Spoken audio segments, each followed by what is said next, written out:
Namaste and good morning, India. Welcome to your daily explainer from OneRead.news. When you look at the headlines every day, it can feel like just a bunch of random, disconnected stuff happening, right? A decision in parliament here, a market fluctuation there. But what if I told you it's not random at all? What if it's all part of one massive, incredibly complex machine? Well, today we're going to put on our mechanics overalls and peek under the hood. This is calm, clear, factual news. Namaskar. So, it's Wednesday, August 13th, 2025, and let's stick with that idea of a giant machine. Think about it. You've got these huge, powerful gears of government. You've got this massive economic engine that's chugging along, fueled by money. And then there are all these smaller, moving parts that impact your day-to-day life. So today, we're not just going to glance at the user manual. Nope. We are going to get our hands dirty. We're going to trace all the connections. We'll look at what we're calling the different levers of change and see just how a decision made in some quiet chamber in Parliament can pull a lever that turns a gear that affects your wallet, your commute, maybe even what pops up on your phone. It is all connected, folks, and we're about to see exactly how. All right, so here's the game plan for today. Think of it as our tour through the national machine. First, we'll look at the big official gears in power policy in Parliament. Then we'll follow the fuel line to see what's powering everything in money, markets, and emission. After that, it's time to see where the rubber meets the road, literally, in streets, skies, and a standoff. Then we're going to shift gears to something a little more inspiring, talking about the incredible impact of the power of one. And to wrap it all up, we'll zoom out and look at the global levers that are constantly pushing and pulling on India. Sound good? Let's dive in. Okay, first stop, the engine room, the very heart of the official machinery. This is the place where the rules get written, where laws are hammered out, and critically, where even the most powerful people are supposed to be held accountable. These are the big, formal levers, the ones that are designed to keep the whole complicated system in balance. You gotta understand how these are supposed to work before you can understand anything else. And right off the bat, we've got something you don't see every day. This is some serious, high-stakes constitutional drama. A motion to actually remove a judge from the Allahabad High Court has been admitted by the Lok Sabha Speaker. And it's not just a handful of people. We're talking about 146 members of parliament from different parties signing on. Now, this isn't your typical political mudslinging. The process to remove a high court judge is made incredibly difficult on purpose, right? It's there to protect the independence of our courts. But the fact that this process even exists, that's like a huge safety valve in our democracy. It's a powerful lever that reminds everyone that even the judiciary is part of a system of checks and balances, accountable to parliament. So now a 3-member inquiry committee is being set up, and what we're watching is one of the biggest, slowest, but most important gears of the state beginning to turn. All right, let's go from the courtroom to the sports field. Or, well, more accurately, to the parliament that makes the rules for the sports field. The Rajya Sabha just passed 2 really important bills. One is for national sports governance, the other is an anti-doping bill. And if you're an athlete or you dream of being one, this is huge. Think about it. The before picture was, let's be honest, it was a mess. A total patchwork of different sports federations, each one with its own set of rules, some of which felt like state secrets. If you had an issue, good luck, you were pretty much on your own. But the after picture that these bills create, it brings some much-needed order to all that chaos. It lines up our rules with the world standard, the World Anti-Doping Agency, or WADA. And super important, it creates a real tribunal where athletes can go to settle disputes. Look, we all want India to rake in the Olympic medals, right? But it turns out, before we can do that, we kind of have to win the gold medal in paperwork and good governance first. This is about building a fair playing field so our athletes can focus on their performance, not on fighting the system. Okay, so we've seen the official gears of government in policy turning, but what's the fuel for this whole machine? What makes it all go? You guessed it, money. The economic engine is what drives everything, from big national missions to the stock market, and it absolutely affects the money in your pocket. So for this next part, we are going to follow the money. Let's trace the flow, see which economic levers are being pulled, what's actually working, and maybe find out where some of the pipes are clogged. First up, a really big, really strategic investment. The Union Cabinet has given the green light to almost 4,600 crore rupees for 4 brand new semiconductor plants. These are going to be in Odisha, Punjab, and Andhra Pradesh. And you might hear that number and think, okay, that's a lot of money, but why is it a big deal? Well, just cast your mind back a few years. Remember the pandemic, the global supply chain chaos, trade wars? All of that stuff revealed a massive weak spot for us, our reliance on other countries for semiconductors. Those tiny little chips that are the brains in literally everything from your smartphone to your car to your washing machine. So this investment, this is the lesson we learned from all that disruption. It's a huge lever being pulled to build up our self-reliance, our Atmanirbharata, in a field that's just non-negotiable for technology, for the economy, and for national security. This isn't a quick fix. This is long-term thinking in action. Okay, now I want you to brace yourself. We just talked about an investment of around 4,600 crore. Got that number in your head? Good. Now look at this number. 3.69 lakh crore rupees. Yeah, you heard that right. Lakh crore. According to the CAG, that's the nation's top accountant, the comptroller, and auditor general, that is the absolutely mind-boggling amount of money collected through special taxes, called cesses, that was never actually moved into the specific funds it was meant for. And get this, some of these problems go all the way back to 1974. The contrast here is just, wow. On one hand, you have the government making this smart, strategic investment we just talked about, and on the other hand, our top auditor is saying, hey, by the way, there's this amount of money that's nearly 800 times bigger that was collected for all these other important goals, and it's basically been stuck in financial limbo for decades. And that leads us to the big, burning question. So what exactly happened to all that money? See, you have to understand what a cess is. It's not just another tax. It's a tax with a promise attached. When the government collects, say, an education cess or a road building cess, they are specifically telling you, the taxpayer, this money is going to be used for this purpose and this purpose only. It's earmarked. But what the CAG report is telling us is that for decades, that promise was often not kept. The money came in, but it never made it into the correct piggy bank. So the question is, where did it go? Was it used to fill other gaps in the budget? Did it just sit in the main government account, making the overall financial picture look healthier than it was? This goes way beyond a simple accounting mistake. This is a fundamental question about public money, about transparency, and really about trust between the government and its citizens over a very, very long time. Okay, let's shift gears to some good news. Well, good news with a big but attached. Retail inflation, the rate at which prices are rising for you and me, dropped to an 8-year low in July. It's just 1.55%. And as you can see, that is way, way below the RBI's target zone of 2 to 6%. So in a perfect world, what would happen now? The RBI would see this, say, great, inflation is low, and cut interest rates. That would make loans for homes and cars and businesses cheaper and give the whole economy a nice little jolt. But, and here's the catch, we're not living in a perfect world.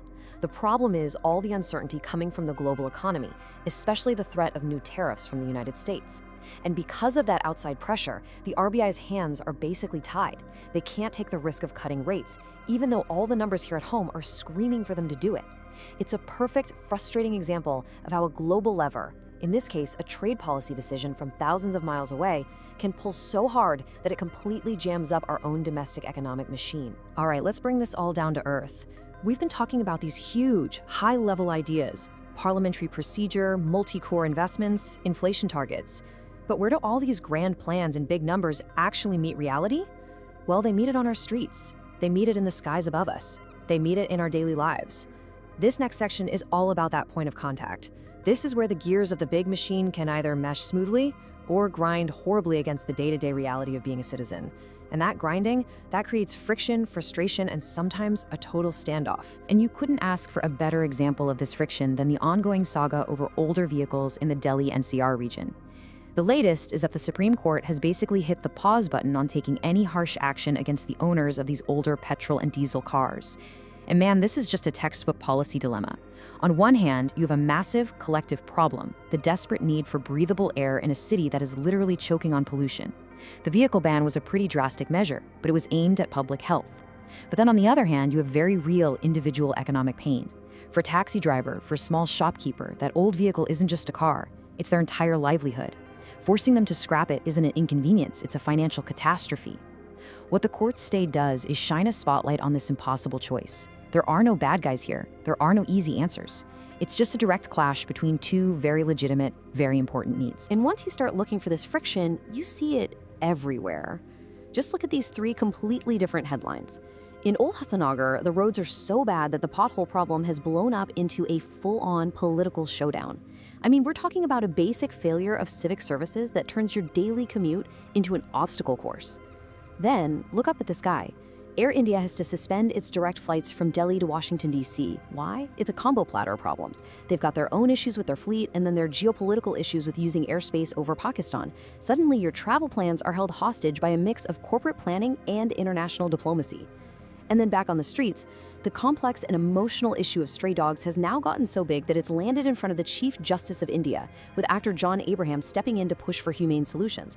A pothole, a canceled flight, a stray dog, they all seem random, but they tell the same story. Systems, whether they're municipal, corporate, or legal, are creating very real, daily hurdles for the very people they're supposed to be serving. Here's another one, a different kind of systemic friction. On the surface, it looks like a paradox. We're seeing record numbers of students enrolling in engineering. Sounds great, right? But at the very same time, more than 45,000 engineering seats across the country are sitting vacant. Empty! So what's going on? Well, it points to a classic quantity over quality problem. Over the last couple of decades, we've had this massive explosion of private engineering colleges. A huge supply of seats was created, but it looks like the demand, or maybe more importantly, the trust in the quality of the education at many of these places just hasn't kept up. This isn't just about statistics or empty chairs in a classroom. It's a sign of a major disconnect between the educational machine we've built and what students, their parents, and the job market actually want and value. Okay, so far we've been talking about these huge, almost impersonal forces, right? Governments, markets, big systems. But now I want to shift gears completely and talk about what might be the most powerful and exciting lever of change in our world today, and that's the power of a single individual. In this age of social media, of grassroots everything, one person with a great idea, a unique talent, or just a whole lot of passion can make waves and create change in ways that were frankly unimaginable even a generation ago. Let's look at some incredible, inspiring stories. Just look at this number for a second. 6.8 million. That's not the population of a small country. That's the number of Instagram followers a domestic helper got just by sharing videos of herself doing something she loves, dancing. She went viral. And this is so much more than just a sweet, feel-good story. That number, 6.8 million, represents the incredible power of our digital age to be a great equalizer. Think about it. All it took was a phone and an internet connection for her incredible talent to completely leapfrog all the old gatekeepers of fame and entertainment.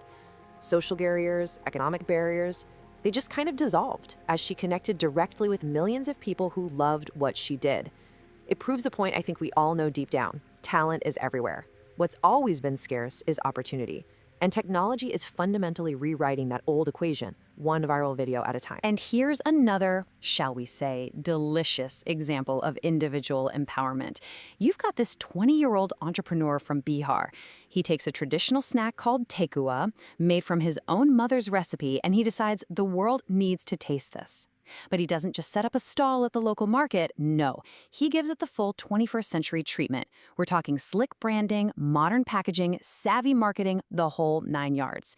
And now he's running a super successful business, earning lakhs. I just love this story. It's the perfect blend of deep-rooted tradition and modern hustle. He didn't have to invent some crazy new thing from scratch. He just had the vision to see the incredible value in his own heritage and the drive to share it with everyone. It's a fantastic reminder that your next million-dollar idea might just be a family recipe hiding in your own kitchen. Our last story in this section is about a different kind of drive, a different kind of passion. There's a man in Maharashtra who saw a simple, heartbreaking problem.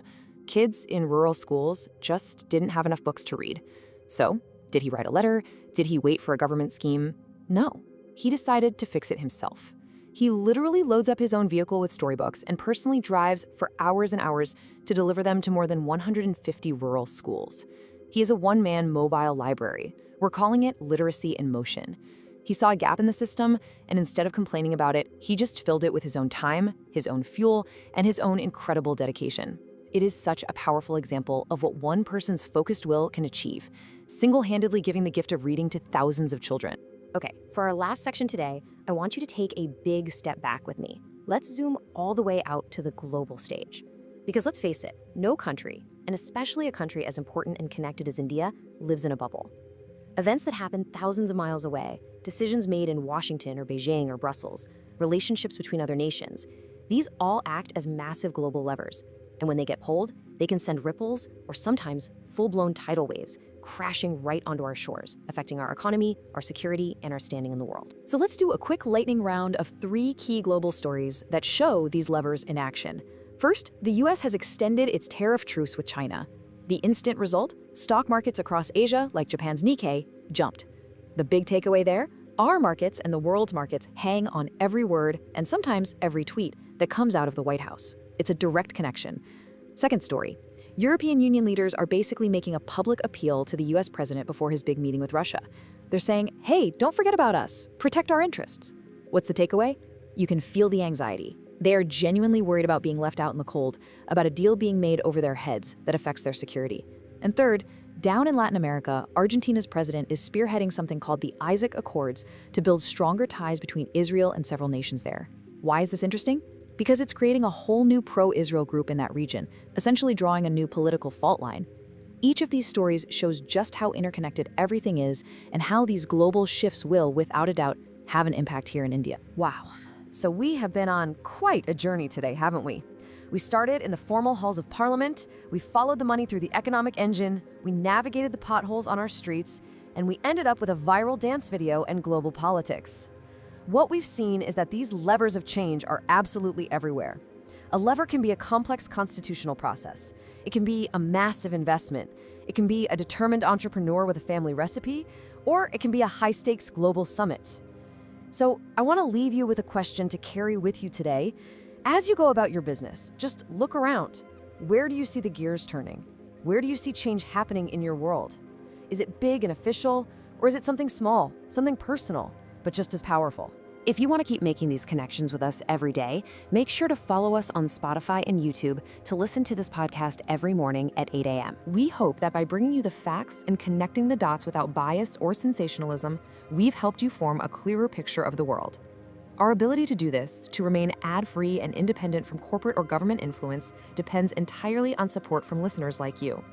For just 1 rupee per day, billed at 29 rupees a month, you can help ensure this news remains uncompromising and accessible. Your support directly fuels our mission, fostering thinkers, not followers. If you value this approach, please consider subscribing at OneRead.news and share this with anyone you think would appreciate a calmer, clearer source of information. Thank you so much for tuning in today. We'll be back tomorrow morning at 8 a.m. Until then, stay curious. Namaskar.